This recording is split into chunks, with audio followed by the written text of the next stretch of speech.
E o nucleoplasma é a estrutura, né? Plasmática, a estrutura aquosa que vai ter, né, dentro deste núcleo. Tudo bem? Então, vamos adiante.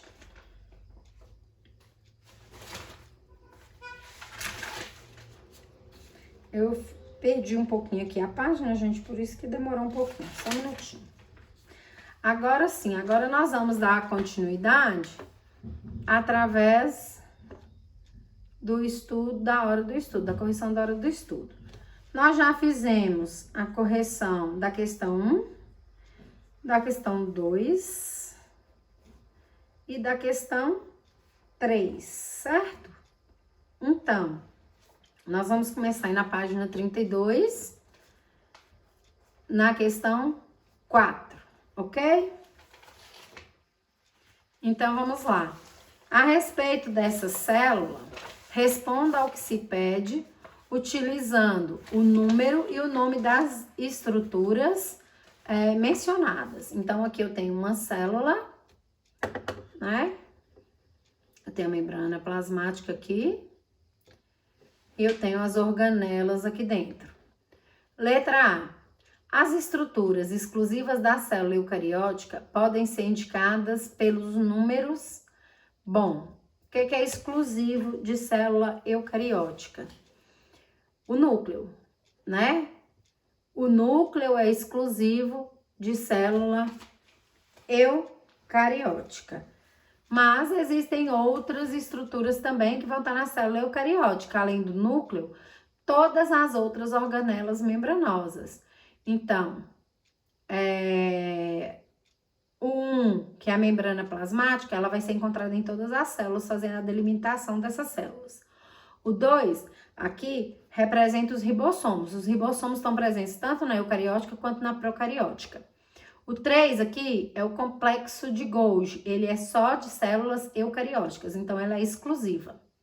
4, retículo endoplasmático rugoso, olha o tanto de ribossomo colado nele, também é exclusiva de célula eucariótica. O 5 tá me mostrando o núcleo, exclusiva de célula eucariótica, é a primeira coisa, tem núcleo, é eucariótica. O 6, o retículo liso, né? Também é membranosa, é de célula eucariótica. E 7 aqui, a mitocôndria, que também é exclusiva de células eucarióticas, tá? Vegetais e animais. B, as duas estruturas numeradas que ocorrem em todas as células são 1 e 2, né? 1, a membrana plasmática, 2, os ribossomos. C, a produção de lipídios e sua exportação ocorre por meio do O2. Ocorre principalmente por meio do retículo endoplasmático não granuloso, principalmente. Mas o complexo também pode fazer essa produção de lipídios. Então, nós podemos colocar os dois. Vamos colocar primeiro o retículo endoplasmático liso e depois o complexo golgiense, ok? 5. 3 linhagens celulares distintas, 1, 2 e 3, estabelecidas em culturas, tiveram conteúdo de suas membranas biológicas analisadas em laboratório. Então, eu tenho aqui linha celular 1, 2 e 3. Membrana do retículo granuloso, 52%, 8%, 25%. Membrana do complexo golgiense, 15%, 7%, 1%. Membrana do retículo não granuloso, 1%, 53%, 1%. E membrana do núcleo, 7%, 6% e 6%. Então, com base nos resultados experimentais obtidos, responda as questões.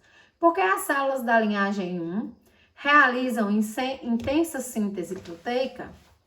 Bom, ela vai porque ela tem um retículo endoplasmático granuloso e muito mais desenvolvido. E nós já vimos que a função do retículo endoplasmático granuloso, tá aqui, ó, 52% da célula é retículo granuloso. Então, ela vai realizar uma síntese proteica enorme, né? O retículo é responsável por essa síntese proteica. B. Justifica o fato de a linhagem celular 2 estar presente nos testículos. Então, a 2 aqui, ó, tá? Ela já tem aqui uma grande quantidade, uma maior quantidade de membrana do retículo não granuloso. E o que é que isso está relacionado com o testículo? Está relacionado com o testículo porque é essa glândula aí, o REL, né, retículo endoplasmático liso ou não granuloso, é que é responsável por produzir os hormônios sexuais. No caso aí, se for uma célula masculina, testículo é masculino, ele é fundamental para a produção da testosterona, tá? E letra C, porque as 3 linhagens pertencem às células eucarióticas. Por quê? Porque todas elas têm núcleo. E essas organelas também são membranosas. Se ela fosse uma célula procariótica, ela ia ter 0% de retículo granuloso, ela ia ter 0% de complexo golgiense, 0% de retículo liso e 0% de membrana de núcleo. Ela não ia apresentar zero em todas essas porcentagens aí, ok? Então, vamos para a questão 6. Leia o texto e depois responda as questões. As proteínas são compostos orgânicos com estruturas muito versáteis, são responsáveis por quase todos os processos biológicos de um organismo e participam dos processos orgânicos de grande complexidade. O conhecimento de sua estrutura e função em células normais permitirá comparar as manifestações em células doentes. Essas informações poderão fornecer pistas importantes para que os cientistas decifrem o processo de doença e cheguem a diagnósticos mais eficazes e novos tratamentos. A partir da análise da estrutura da proteína associada ao HIV, por exemplo, foi possível desenvolver inibidores de proteases presentes no coquetel de medicamentos utilizados desde 1996 por portadores de AIDS. Então, letra A. Segundo o texto, qual a importância de se conhecer as estruturas e as funções das proteínas? Então, segundo o texto, esse conhecimento possibilita comparar como ocorre o funcionamento dessas estruturas em células saudáveis para conseguir ver como que essas estruturas também vão funcionar nas células doentes, né? E aí, quando eu consigo diferenciar uma célula saudável de uma doente, é porque vai facilitar com que eu consiga fazer esse diagnóstico mais rápido, fazer o tratamento mais rápido e até consiga ter um melhor resultado de tratamento, ok? Letra B. Qual a relação do retículo endoplasmático granuloso e dos ribossomos na produção de proteínas? Então, ambos aí vão ter como função produção de proteínas, né? Como a própria afirmativa faz. Os ribossomos, eles vão atuar diretamente nessa produção. E essa produção vai ocorrer nesse retículo endoplasmático granuloso. E é o retículo que também faz o transporte dessas proteínas, tá? Então, os dois juntos fazem a produção da proteína e fazem a expansão, não, fazem o transporte dessas proteínas, tá bom? 7. A ingestão de bebidas alcoólicas e outras drogas intoxicam o organismo. Essas substâncias, quando ingeridas em excesso ou com frequência, induzem a proliferação do retículo endoplasmático não granuloso nas células do fígado, que atuam no metabolismo dessas substâncias para que sejam eliminadas. Esse aumento do retículo endoplasmático não granuloso faz com que os organismos fiquem mais tolerantes a esses compostos, vistos que são metabolizados de maneiras mais eficientes. Assim, doses cada vez mais altas de álcool ou drogas são necessárias para desencadear seus efeitos. No entanto, isso pode ocasionar problemas como a tolerância maior a drogas medicamentosas, como antibióticos e sedativos. Letra A. Com base na função do retículo endoplasmático não granuloso nas células do fígado, justifica o fato de a ingestão de álcool e drogas desencadear o aumento da quantidade dessa organela. Então, vai ocorrer o aumento porque é essa organela que metaboliza esse álcool ou essas drogas. Então, para ela, se o consumo é grande, essa célula ela tem uma necessidade de aumentar esse tecido para efetivar, digamos assim, fazer com que seja mais eficiente, mais rápido, essa eliminação, essa desintoxicação, tá? Então, é por isso que quanto mais a pessoa bebe, mais tem essa organela modificada. Só que chega uma hora que não dá para modificar tanto, né? E a pessoa começa a sofrer com os processos de alcoolismo, tá certo? Ou de uso de drogas, de qualquer outra droga. Por isso que chega num momento que os antibióticos não fazem efeito, que se a pessoa ela toma com muita frequência esse antibiótico, tá? B. Porque a tolerância maior a drogas medicamentosas podem ser consideradas um problema? Bom, porque uma infecção que seria tratada com aquele medicamento, quando a pessoa ela tem uma tolerância a esse medicamento, não vai acontecer o tratamento. Ou ela precisa de um outro medicamento diferente ou uma dosagem gigantesca desse medicamento que podem causar outros problemas, tá? Por causa desse excesso, tudo bem? 8. A função dos macrófagos no organismo humano é a de defesa, ou seja, eles reconhecem e fagocitam partículas e micro-organismos estranhos ao corpo. Observe a micrografia de um macrófago e responda a questão. Então, aqui eu tenho mitocôndrias, aqui eu tenho lisossomos, né? O núcleo de um macrófago. Macrófago é a célula como um todo, tá? Aqui é as partes dessa célula. Qual é a organela mais abundante no citoplasma do macrófago? Então, qual que é essas organelas avermelhadas aqui? São os lisossomos, não é verdade?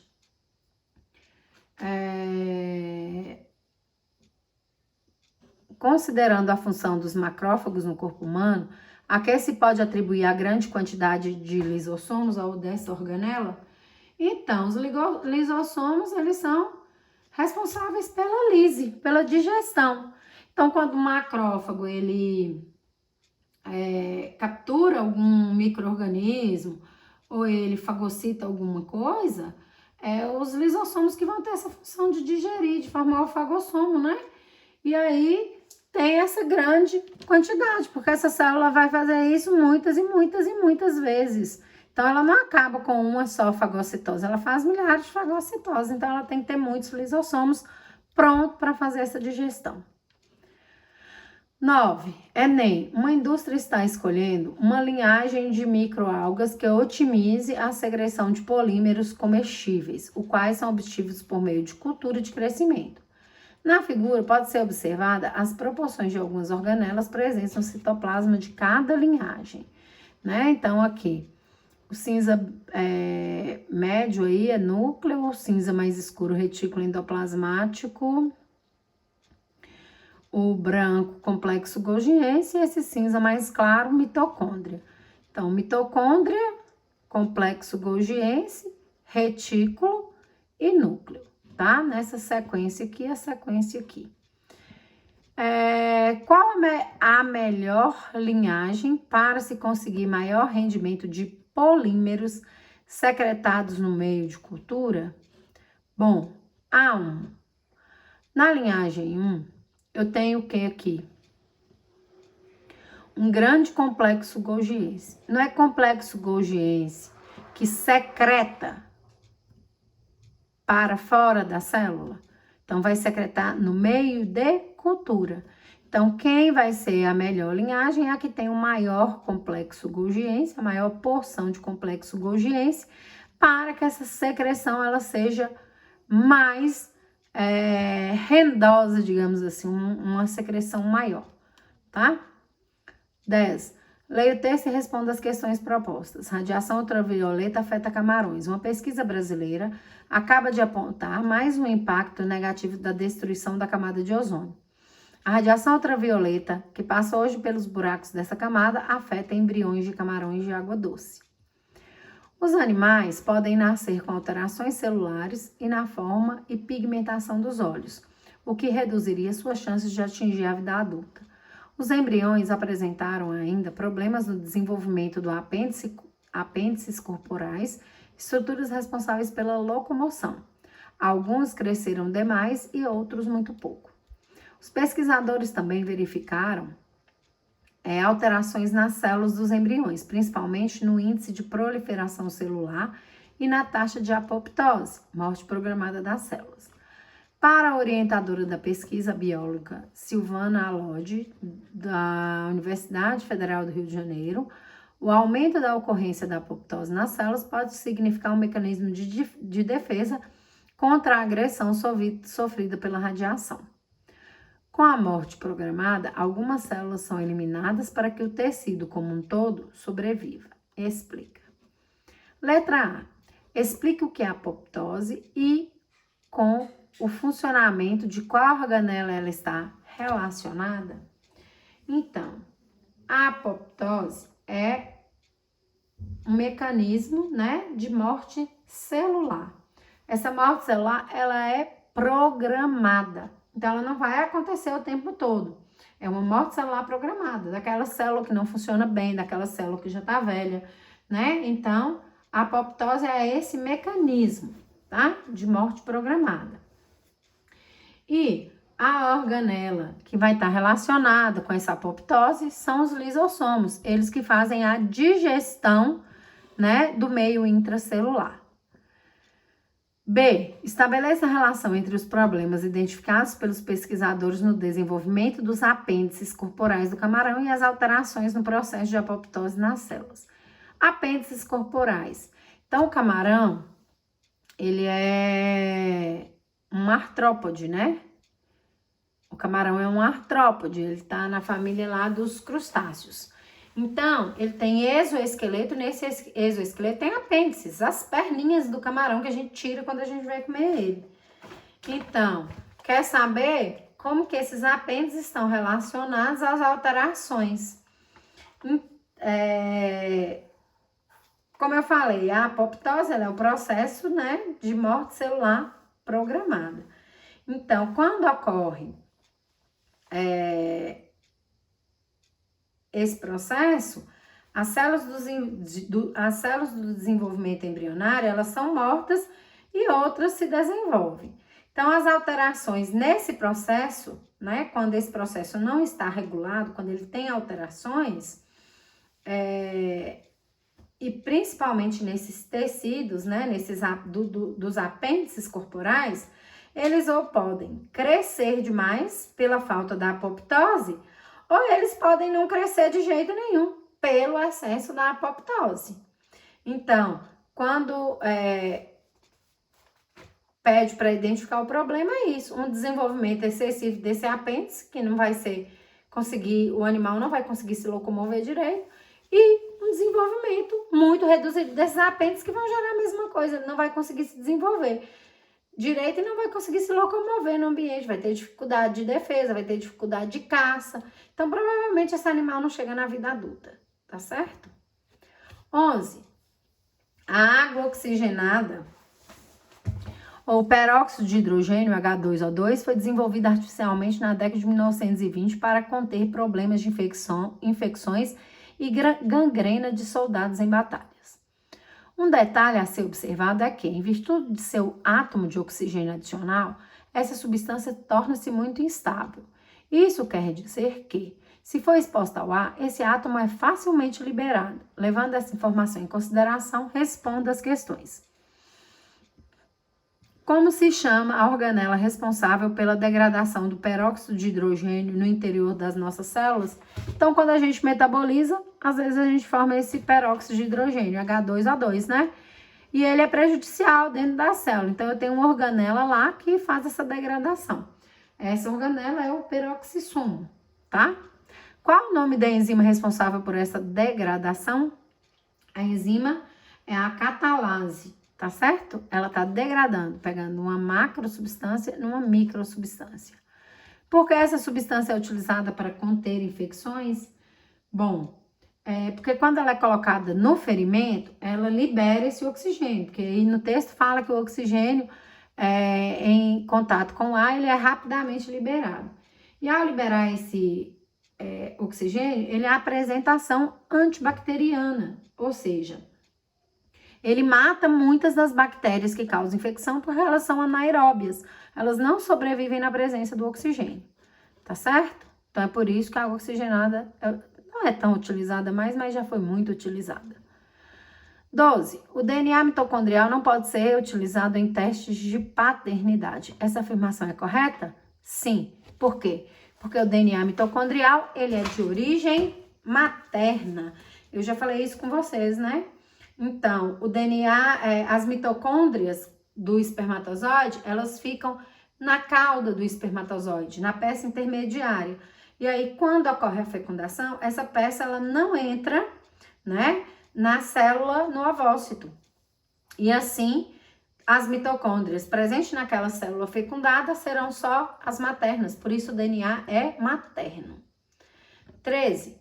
A estratégia de obtenção de plantas transgênicas pela inserção de transgenes em cloroplastos em substituição à metodologia clássica de inserção do transgene no núcleo da célula hospedeira resultou no aumento quantitativo da produção de proteínas recombinantes com diversas finalidades biotecnológicas.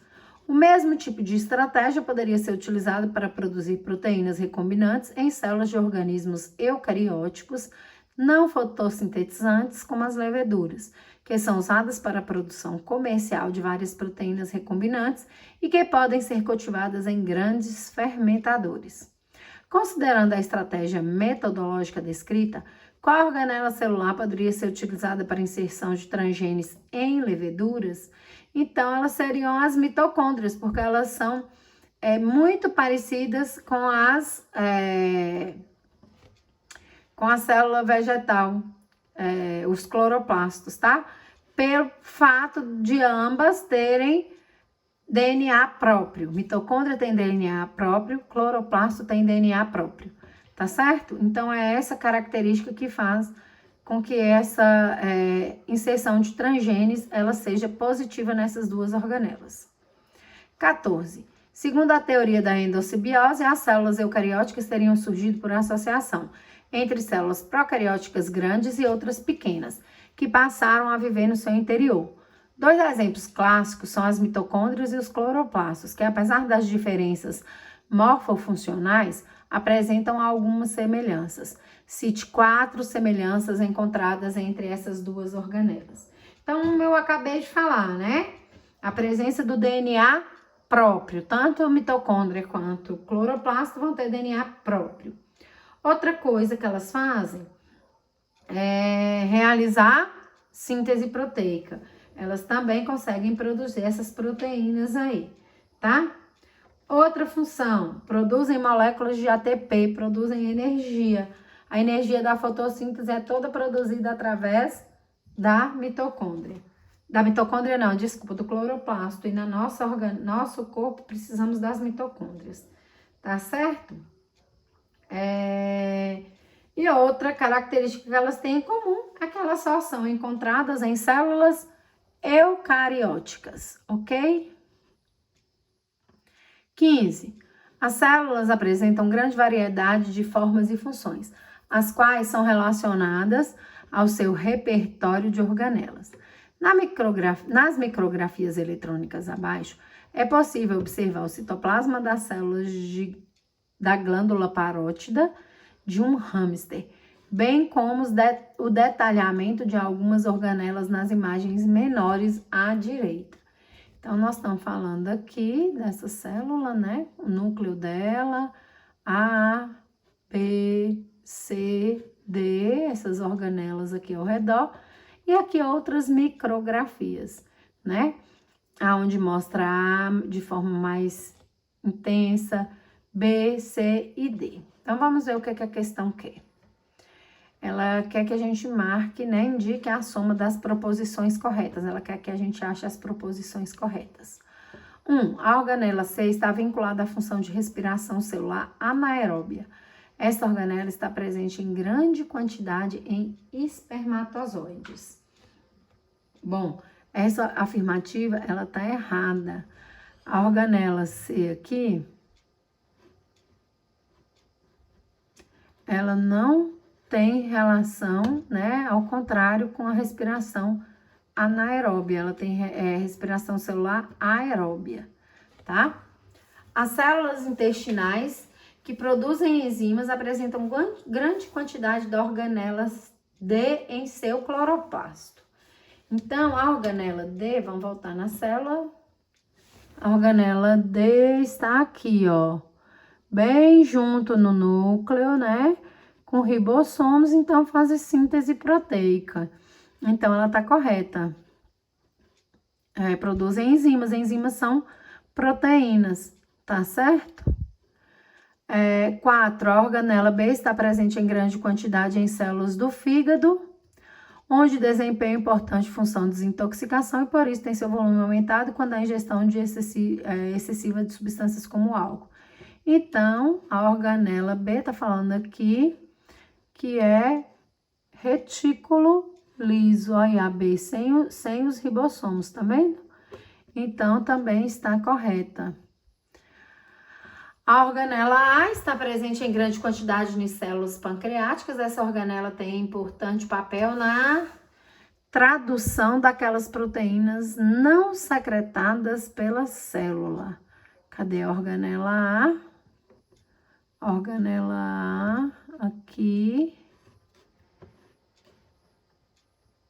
Tá falando... Aqui o que tá errado é falar que ela não tem importância nas proteínas secretadas. Essa organela tem importante papel, né, nessa secreção dessas proteínas, que nós estamos falando do complexo de Golgi. E proteínas do citoesqueleto participam da sustentação e manutenção das formas da célula, também é verdadeira, e não está referindo a nenhuma das organelas. Ribossomos livres são vinculados à organela A, que são os responsáveis pela tradução de proteínas transmembrana. Então, a organela A, nós vimos que é o complexo golgiense, não tem essa relação com ribossomos, não. Teria que ser com o retículo rugoso, né? E os cromossomos não são visíveis no núcleo devido ao pequeno aumento utilizado para o estudo da célula apresentada na figura 1. Bom, a gente consegue ver aqui, né? Material genético disperso aqui, ó. Essa sombra escurecida aqui, a gente percebe material genético, tá certo? Então, ela também tá incorreta. Então, a soma aí correta é 2 mais 4 mais 16, que dá 22, ok? 19. A análise do cariótipo é importante na identificação de doenças genéticas e na determinação do sexo de indivíduos. Observe o cariótipo a seguir e responda se ele pertence a uma mulher ou a um homem, justificando sua resposta. Então, a gente não precisa olhar par 1, 2, 3, 4, 5, nada desses. Nós vamos olhar o último par. O último par aqui, ó, XX.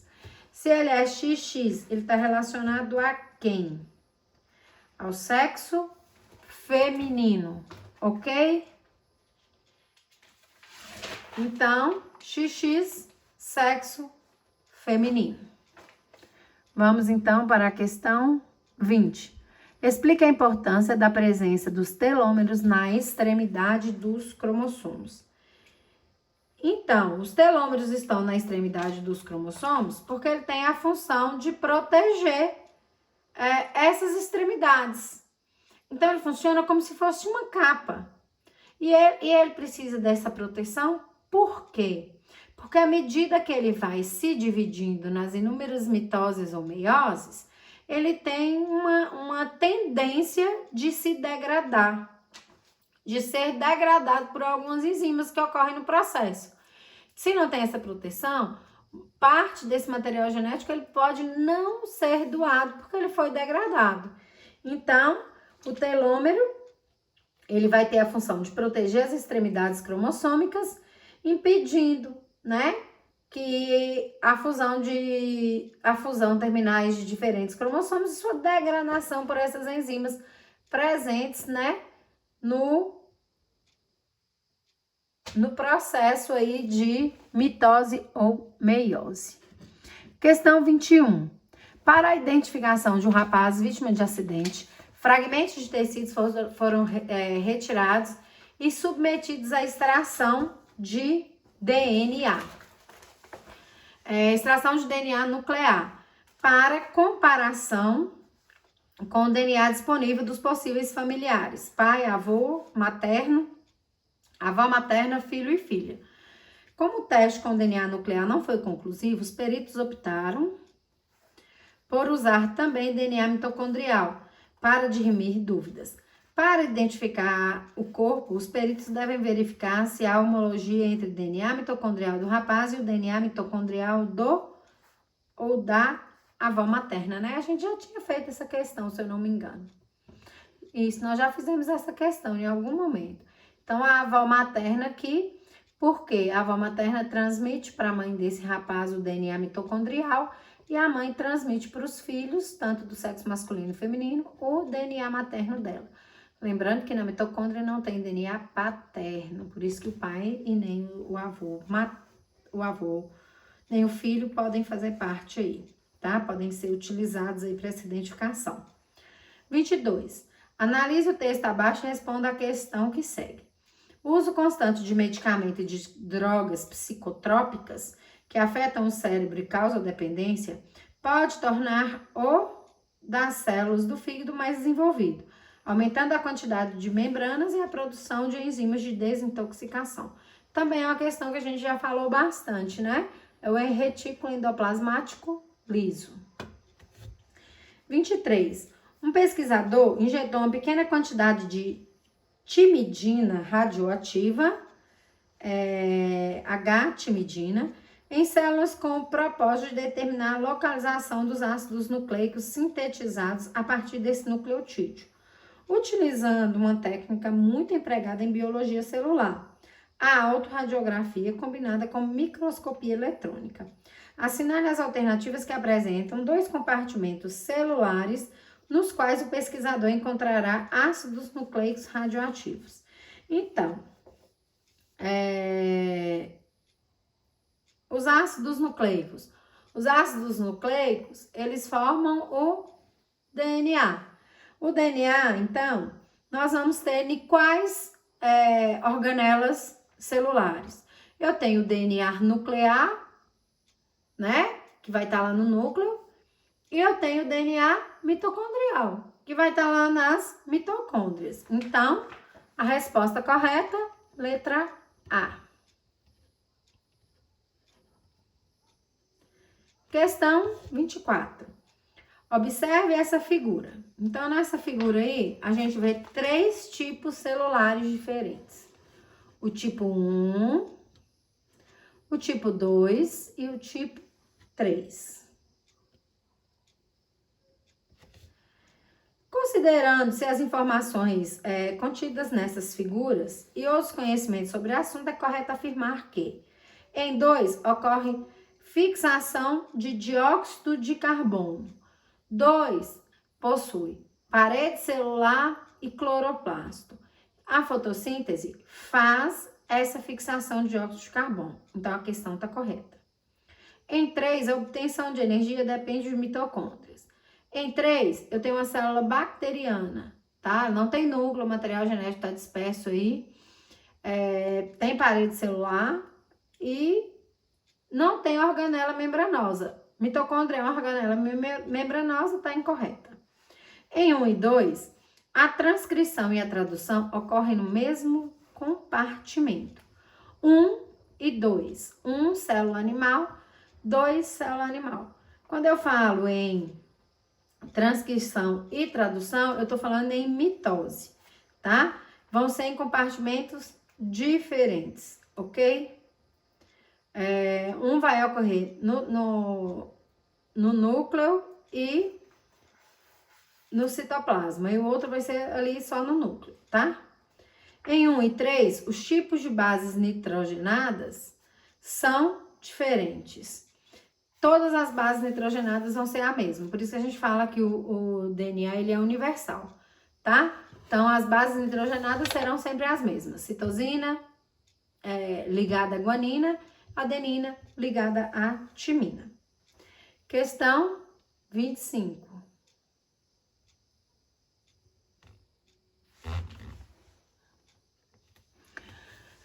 A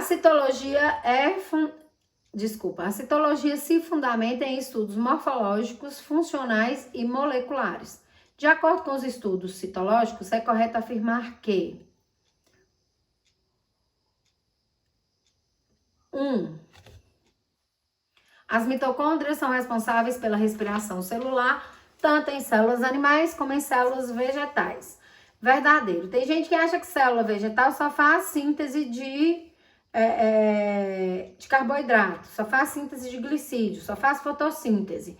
Não, ela produz o glicídio, né, que é o carboidrato, que é a glicose, e ela já utiliza essa glicose que ela produziu dentro das suas mitocôndrias para produzir ATP. Ela precisa de energia para crescer como qualquer outro ser vivo, tá? O centríolo orienta a formação do fuso mitótico nas células dos vegetais superiores. Nas células do vegetal superior não tem centríolo, tá? Aliás, nenhuma célula vegetal tem centríolo. Centríolo é uma estrutura de célula animal. É possível diferenciar o DNA do RNA pela base pirimídica e pela pentose. Então, isso é verdade, né? Então, o DNA, ele tem a timina como sua base exclusiva e o RNA tem a uracila, não pode esquecer isso. O principal componente do núcleo é a cromatina, que é constituída por DNA e proteínas, as histonas, né? Isso é verdade. Quando essa célula está em interfase, eu tenho cromatina. Quando essa célula está em divisão celular, eu tenho cromossomos, mas é o mesmo material genético, o mesmo DNA.